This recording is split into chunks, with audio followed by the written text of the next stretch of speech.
Hi there, future historical fiction writers and poets, and welcome to the HARK Festival. I am Ashley Mace Havird, the Caddo Parish Poet Laureate and author of this historical novel, Lightning Struck, which is set in the early 1960s during the Civil Rights era and reflects the events of the violent summer of 1964, or Freedom Summer. My book immerses the reader in the rapidly changing world of rural South Carolina during those days. Your story or poem will pull from a specific part of the history of the Ark-La-Tex and transport your reader there. Here are 5 aspects of writing historical fiction or poetry that, in my opinion, are of primary importance. First and foremost,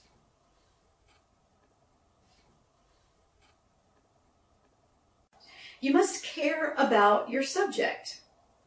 One way to find this subject is to identify your own interests or things you're most curious about, and explore one of these things as it connects to a particular historical event or person in the Ark-La-Tex. For instance, if you're interested in science or medicine, research the yellow fever epidemic that devastated this area in the 1870s.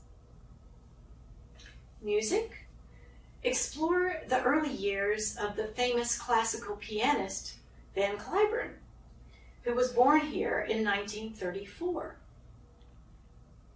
Or learn about the world-renowned blues musician Huddie Ledbetter, or Leadbelly, who lived and performed here in the early part of the 20th century. Archaeology, the Caddo Indians. Architecture, visit and research the Strand Theater, the Municipal Auditorium, the B'nai Zion Temple, or any number of structures downtown, in Highland, even in South Highlands. Ghost stories intrigue you?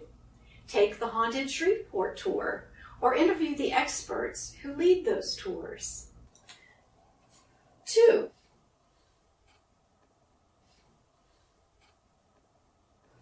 Do your research. Historical composition means working your imagination within a framework of facts, exact times, and exact places.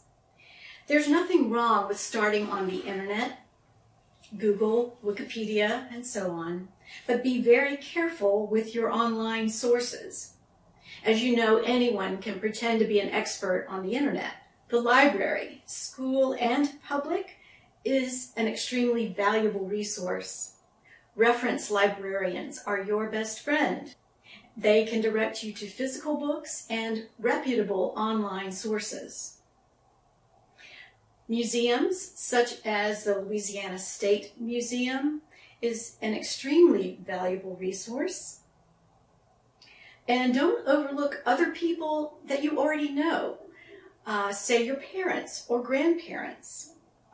Once you have insight into the society, politics, dress, housing, food, jobs, transportation, education, manner of speaking, all the facts you can find, now you can invent. 3.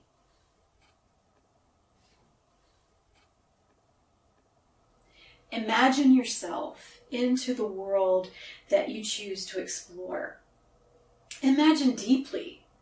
What we as writers aim to do is to crowd the reader out of his own world and enclose him into the world that we are inventing. The first step to accomplishing this is for you, the writer, to immerse yourself in a place in history where perhaps there are no electronics, no running water, no paved streets, no cars, just horses and carts. And what is this like?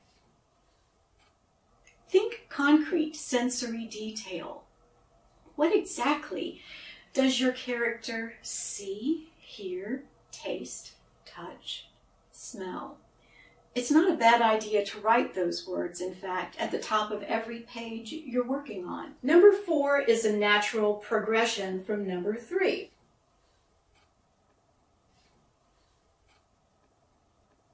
Avoid trying to do too much or to overgeneralize.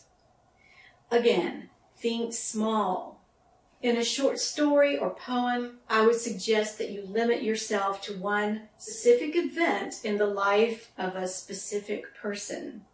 For example, maybe you will want to write your story or poem from the perspective of Leadbelly's best friend, or his dog, or his first guitar.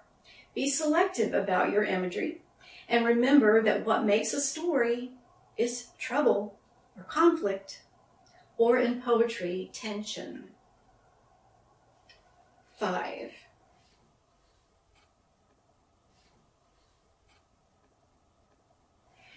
Finally, surprise yourself and the reader.